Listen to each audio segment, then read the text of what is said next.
Alhamdulillahi Rabbil Alamin Alladhi faddala bani adama bil ilmi wal amal. Asyhadu an la ilaha illallah wa asyhadu anna Muhammadan abduhu wa rasuluh. Allahumma salli ala Sayyidina Muhammad wa ala alihi wa sahbihi ajma'in. Qala Allah Ta'ala fi kitabihil karim, A'udzu billahi minasy syaithanir rajim. Bismillahirrahmanirrahim. Faman ya'mal mithqala dzarratin khairan yarah wa man ya'mal mithqala dzarratin syarran yarah. Shadaqallahul azim. Hadirin hadirat para jamaah subuh yang dimuliakan Allah Subhanahu wa taala. Pertama sekali saya menyampaikan penghormatan, takzim kepada jamaah semuanya yang masih setia ikut bersama dalam acara SMS kita yang kesekian kali disampaikan tadi.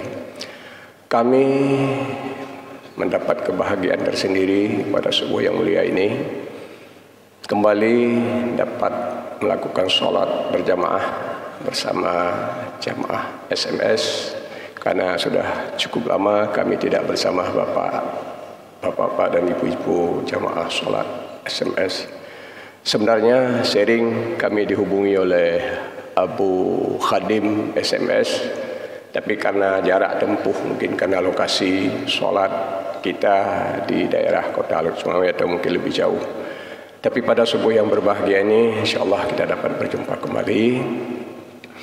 Pertama sekali kita coba merenung kembali apa yang difirmankan Allah. Faman ya'mal mithqala dzarratin khairan yarah. Barang siapa melakukan amal kebajikan sekecil apapun, Allah akan melihatnya. Dan barang siapa melakukan amal kejahatan juga sekecil apapun, Allah akan melihatnya. Artinya amal yang kita laksanakan dalam kehidupan kita, ada yang dianggap amal-amal besar, dan juga ada yang dianggap amal kecil, misqala dzarrah. Sudah menjadi kebiasaan kita untuk cepat mencukupkan amal kita.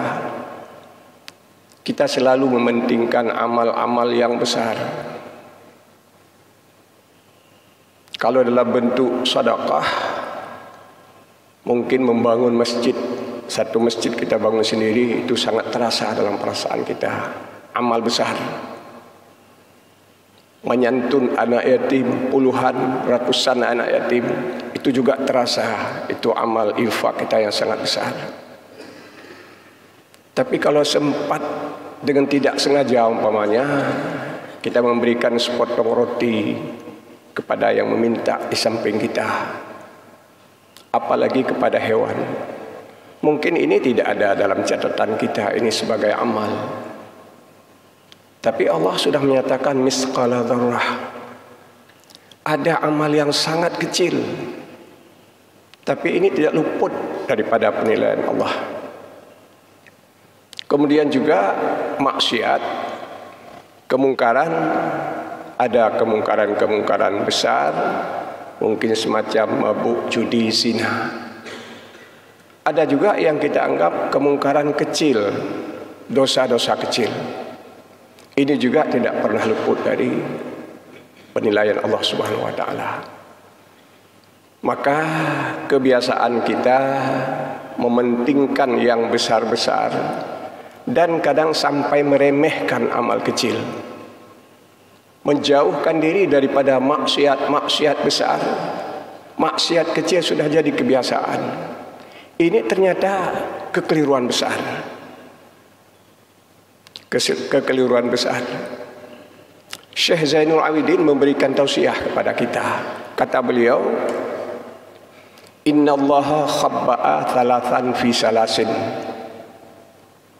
Allah sembunyikan 3 perkara di dalam 3 perkara. Pertama sekali, khabba'a ridahu fi ta'atih, kata beliau. Allah sembunyikan keridhaan Allah di dalam ketaatan kita kepadanya. Fala tahkiru min ta'ati syai'an. Maka jangan kamu remehkan amal-amal sekecil apapun. La'alla ridahu fihi. Kadang-kadang ridha Allah ada pada amal yang kecil. Yang kedua, wa khabba'a sukhtahu fi maksiyatih. Allah sembunyikan kemurkaannya di dalam maksiat kita kepadanya. Fala tahkiru min maksiyatihi syai'an. Maka jangan kamu remehkan dosa-dosa kecil. La'alla sukhtuhu fihi. Karena besar kemungkinan kemurkaan Allah ada dalam dosa yang kecil.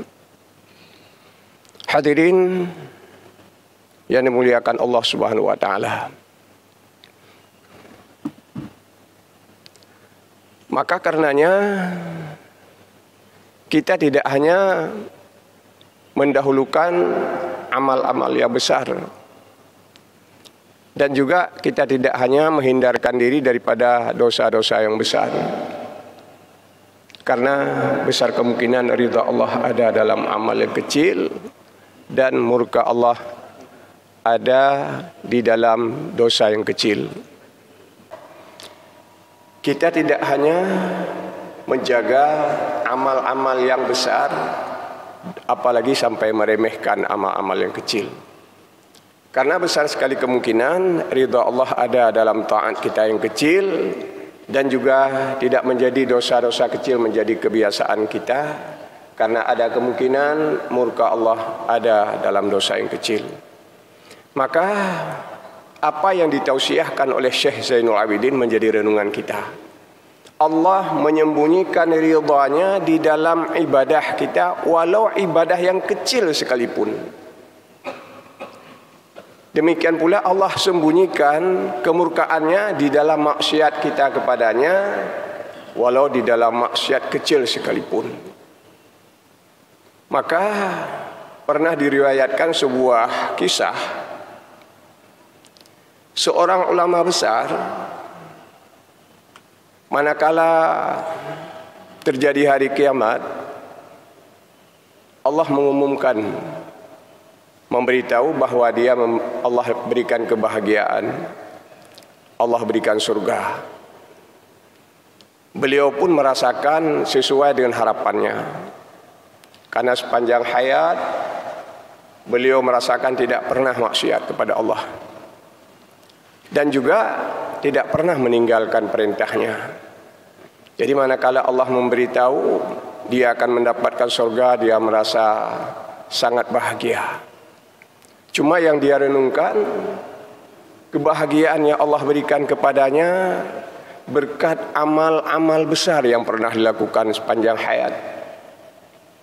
Banyak zikir dan sujudnya, bahkan banyak meninggalkan karya-karya besar, kitab-kitabnya kepada generasi penerus. Ini yang terbayang olehnya. Bahkan semenjak hayat di dunia ini yang diharapkan, mudah-mudahan amal-amal besar saya akan dibalas oleh Allah di surga. Maka Allah mengumumkan kepadanya, pada hari ini aku memberikan surga kepadamu. Namun kemudian Allah menyatakan kepadanya bahwa kebahagiaan yang aku berikan pada hari ini bukan karena banyak sujud dan zikirmu, bukan karena banyak sholat, bukan karena banyak kamu memberikan sedekah, bukan juga karena banyak kamu tinggalkan bermacam karya besarmu kepada generasi. Ini yang membuat penasaran. Karena yang dia rasakan selain daripada amal-amal besar tadi, tidak ada amal yang dia kerjakan sepanjang hayat. Itulah zikir, sujud, baca Quran, mengarang kitab dan sebagainya. Akhirnya Allah menyampaikan bahwa pada suatu hari, kata Allah kepada beliau, diingatkan kembali kisah kejadian dalam kehidupannya. Sedang kamu menulis kitab, pena di tanganmu, dan di hadapanmu ada wadah tinta. Yang cara tulis zaman ni di cancel Pak Jaro, peluk dawet ke alat tulis yang sederhana zaman dulu. Jadi Allah mengingatkan kembali peristiwa ini kepada sang ulama ini. Jadi sedang-sedang kamu menulis, terbang seekor lalat dan hinggap pada wadah tintamu. Lalat itu minum tinta yang tersedia di hadapanmu. Dan kamu spontan berhenti menulis, membiarkan lalat itu minum sepuasnya. Dan akhirnya manakala lalat itu sudah terbang, dah puas, kamu melanjutkan menulis. Jadi dia merasakan benar apa yang diceritakan Allah itu pernah terjadi. Maka kata Allah, dalam kehidupanmu kamu seorang alim menulis kitab, itu dalam anggapan saya itu biasa, kata Allah. Jadi seorang ulama besar menulis kitab itu sangat biasa, tidak ada yang luar biasa. Seorang abid banyak sujud, syukur, baca Quran, berzikir juga itu biasa. Jadi ulama besar mengarang kitab itu hal yang biasa.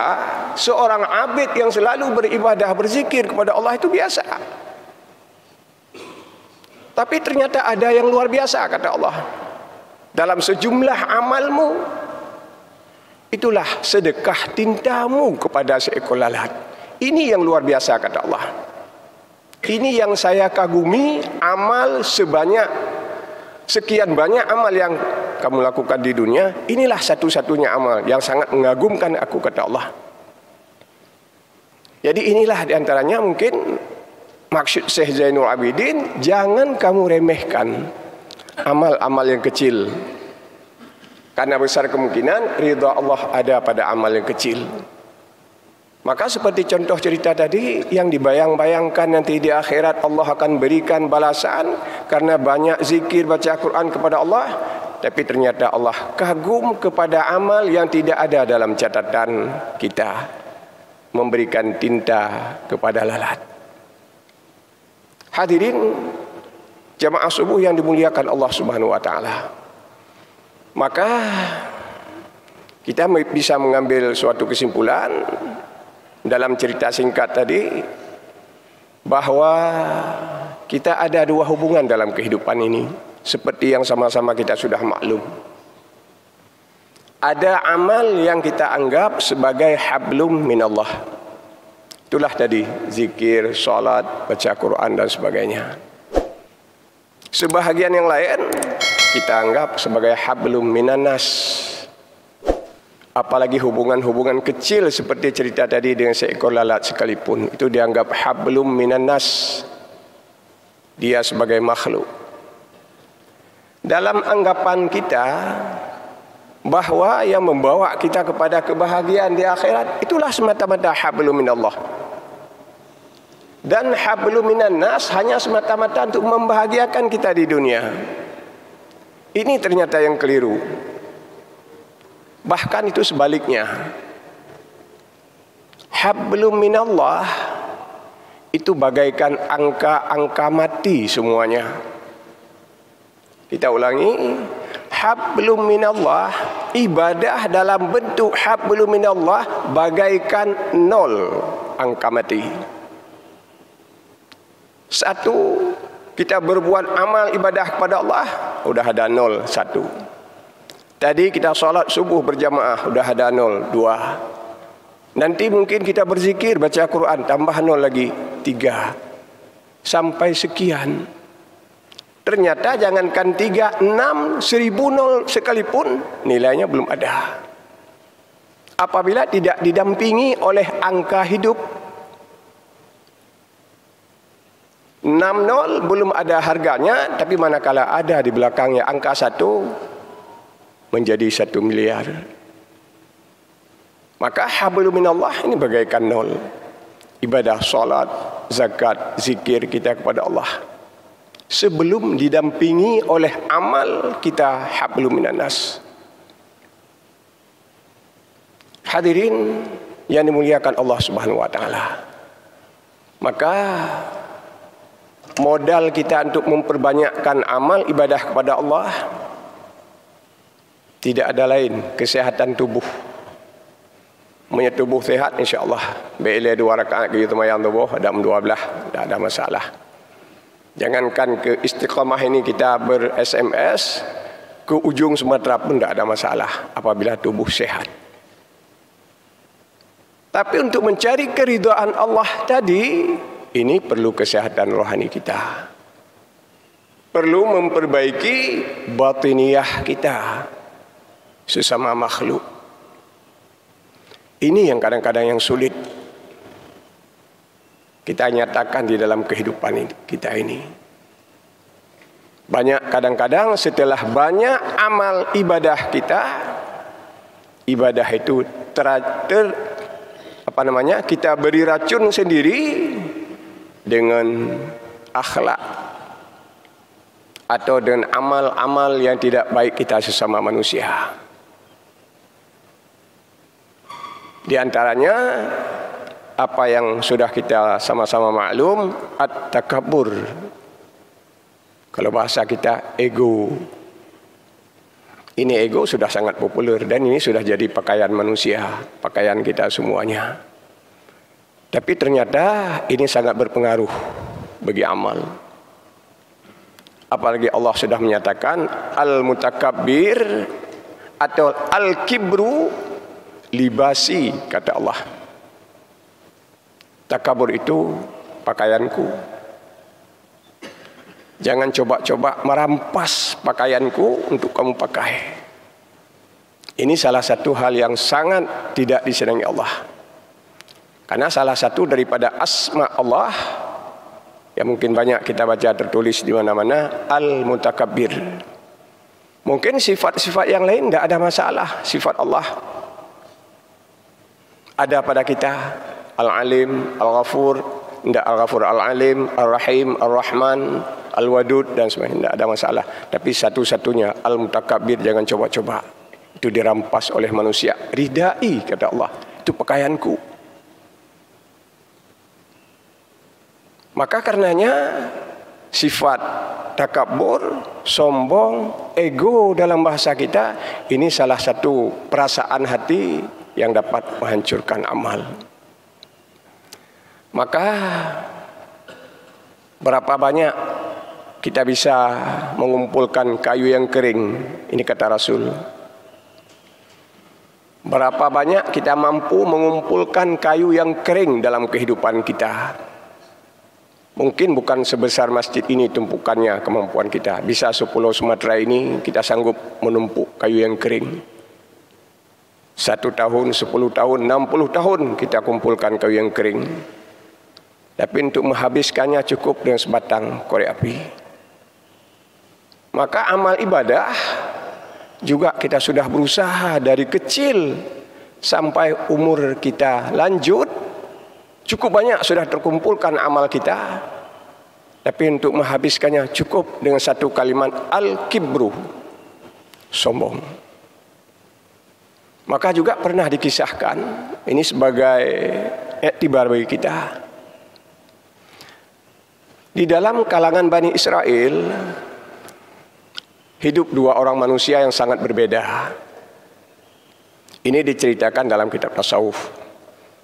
Di kalangan Bani Israel, hidup 2 orang manusia yang sangat berbeda. Yang satu soleh, saleh dan jahat. Sampai dalam kisah tersebut diceritakan, karena sangat soleh, Allah berikan kemuliaan yang luar biasa kepadanya. Yaitu kemana saja dia pergi, dilindungi oleh awan. Mungkin yang biasa kita dengar, Nabi kita pada saat beliau remaja, ini ya Allah berikan kemuliaan, dinaungi awan kemana saja dia pergi. Dibawa oleh pamannya berangkat dari Mekah ke negeri Syam, dinaungi oleh awan. Dalam keadaan sejuk, teduh beliau berangkat. Tapi ternyata ada orang lain. Inilah orang soleh ini. Karena sangat soleh, Allah berikan kemuliaan. Dinaungi oleh awan. Kemana saya dia pergi? Pergi ke masjid, berangkat ke pasar, selalu ada awan di atasnya. Dia dalam keadaan teduh. Begitu soleh. Dan yang satu lagi sangat maksiat. Maksiat apa Yang nak tanya ledik nama maksiat punya maksiat habis. Tidak ada modal apapun dengan Allah. Iqra satu dia belum mulai kalau dalam soal ilmu. Kedua-duanya usia sudah lanjut. Katuha manua. Kemudian singkat cerita pada suatu ketika yang maksiat ini tumbuh benih dalam batinnya. Benih baik. Ada dalam perasaannya etna wa kaudib belum golomna kebaikan. Tapi begini terus jangan ya Allah. Itu yang tumbuh. Lagi yang sabi baik ya Allah. Itu cuma yang ada modal. Lain tidak ada. Mau dia bangun solat, Iqra sah kalau mulai gimana semayang? Mana Fatihah? Umur ke 70 sekian. Cuma yang ada modal itulah bangkit dari perasaan yang tulus. Ya Allah begini terus jangan ya Allah. Berikan kesempatan kepadaku untuk merubah. Itu cuma yang ada dalam perasaan. Tapi dia tidak tahu mau berbuat apa. Akhirnya dia teringat bahwa di kampung sana ada orang yang sangat soleh tadi. Saya tidak mungkin lagi untuk belajar. Umur sudah sekian. Jangankan menjadi orang soleh, ini orang salah saja agak sulit saya perbaiki. Akhirnya dalam perasaannya, kalaupun saya tidak mungkin lagi menjadi orang soleh, tapi mendapatkan uap soleh mentang ilung kajut. Menawab soleh mentang. Artinya ia ingin duduk di samping orang yang soleh, mungkin dapat keberkahan sedikit. Maka dia berangkat ke rumah orang soleh tersebut dan dia masuk duduk di samping beliau. Perasaannya tenang, lebih hati tentang menasabitnya uap soleh. Kemudian orang yang soleh ini pun punya perasaan. Karena sudah saling kenal. Yang maksiat dia kenal bahwa itu adalah manusia yang sangat soleh. Yang soleh ini pun kenal itu orang yang paling maksiat. Jadi yang maksiat ini dingin perasaan. Dekat dengan orang soleh. Yang soleh ini pun tersinggung. Mekron hati. Kalau wak maksiat baklung nikah. Jadi sedikit tak tenang perasaan. Duduk orang maksiat di sampingnya. 20 menit kira-kira mereka berdua duduk, tidak ada sepatah kata pun yang keluar. Anak pegahaba mesti kerek ni. Anak pangkai ke mana pegahaba. Orang yang maksiat memang enggak tahu ngomong apa dengan orang soleh. Orang soleh dari kedatangan dia pun sudah tersinggung perasaan dia, enggak mau ngomong. 20 menit bubar. Bubar, keluar dan menempuh jalan yang berbeda aja tahu-tahu. Yang terjadi, kalau sebelumnya seperti yang kita ceritakan tadi, bahwa awan sudah siap menunggu di luar. Kemana orang soleh ini pergi, awan sudah siap untuk menaunginya. Tapi kali ini manakala manusia berdua ini keluar, menempuh jalan yang berbeda, ternyata awan tidak lagi menaungi kepala orang soleh.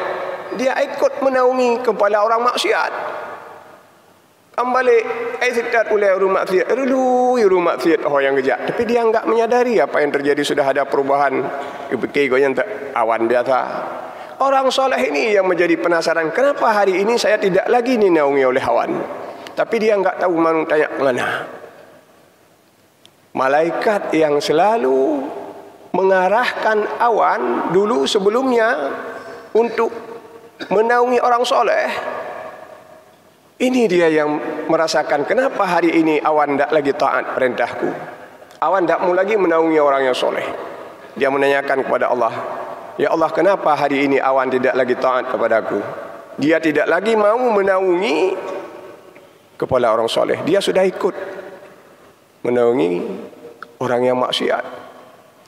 Jadi kata Allah, tidak demikian kata Allah. Sampai hari ini awan masih taat kepadaku, kata Allah. Cuma kamu harus mengetahui, kata Allah kepada malaikat, bahwa yang kamu sebutkan ini orang soleh dan ini orang maksiat, tapi hari ini yang maksiat, itu yang soleh. Dalam penilaian Allah, yang soleh tak berakan urangnya kagduka Allah, yang paling maksiat dalam nilai Allah. Yang paling maksiat urangnya yang soleh. Malaikat pihak kecok kesimpulan laganyan pengumuman Allah. Apa yang terjadi? Sepanjang hayat 70 sekian tahun kagak lemnau bedoi pa ibadah soleh kepada Allah. Jeh yang ke 70 sekian tahun kan ibadah sampai hana pre berjamaah, hana pre zikir kepada Allah, maksiat hari ini. Maka pegah keterangan oleh Allah. Kenapa ini orang yang maksiat sekian puluh tahun hari ini saya anggap dia orang soleh? Hatinya sangat baik dengan aku. Cukup penting hati. Hati jigat hat kelong. Yaitu timbul benih yang sangat baik dalam hatinya. Begini terus jangan ya Allah. Itu yang sangat dinilai Allah. Maksiat long ka sekian puluh tahun ya Allah. Tapi halang rupu begat. Tapi laganya sabi baik ya Allah. Ternyata ini sangat berharga dalam pendengaran Allah. Luluh hatinya. Aku terima taubatnya, ku ampuni seluruh dosanya, soleh dia pada hari ini. Kemudian yang soleh sekian puluh tahun dia berbuat ibadah kepadaku, hari ini dia maksiat. Lebur seluruh amalnya, kembali kepada nol. Kenapa demikian? Dia kurang senang melihat ada orang di sampingnya. Ego rayu. Maka berapa banyak amal orang yang soleh tadi, egonya sangat kecil, tapi bisa lebur semua amal ibadahnya. Jadi bagaimana kalau manusia-manusia yang kadang-kadang amal ibadahnya kecil, ego cukup tebal, bisa minus amal kita. Inilah artinya yang kita sampaikan tadi, bahwa hablum minallah dalam bentuk zikir, salat, zakat dan sebagainya, ini bagaikan angka-angka mati, nol semuanya. Tapi hablum minan nas, itulah angka hidup. Manakala kita berbuat ibadah salat, berzikir dan sebagainya, lalu didampingi oleh hubungan hablum minan nas kita dengan baik, walau dengan seekor lalat sekalipun tadi, menjadilah nilai yang banyak. Ada 0 tambah 1 jadi 10. Ada 0, 6 tambah 1 jadi 1 miliar. Ada 0, 20.000, tidak ada angka hidup, tidak ada nilainya. Maka karenanya hadirin jamaah yang dimuliakan Allah Subhanahu wa taala, ini adalah sebuah renungan bagi kami pribadi sendiri, dan juga insya-Allah akan menjadi iktibar bagi kita semua di dalam meningkatkan amal ibadah kita kepada Allah. Bukan hanya meningkatkan jumlah amal kita, tapi sangat penting memberikan kualitas kepada amal kita dengan memperbaiki hubungan kita sesama manusia. Hablum minallah dan hablum minan nas, insya-Allah amal kita akan menjadi amal yang soleh. Inilah yang dapat kami sampaikan pada subuh yang mulia ini. InsyaAllah bermanfaat bagi kami sendiri, dan insyaAllah juga ada manfaatnya bagi kita semua. Mungkin ada kekurangan, mohon diperbanyak maaf. Terima kasih atas segala perhatian. Hadani Allah ajma'in. Assalamualaikum warahmatullahi wabarakatuh.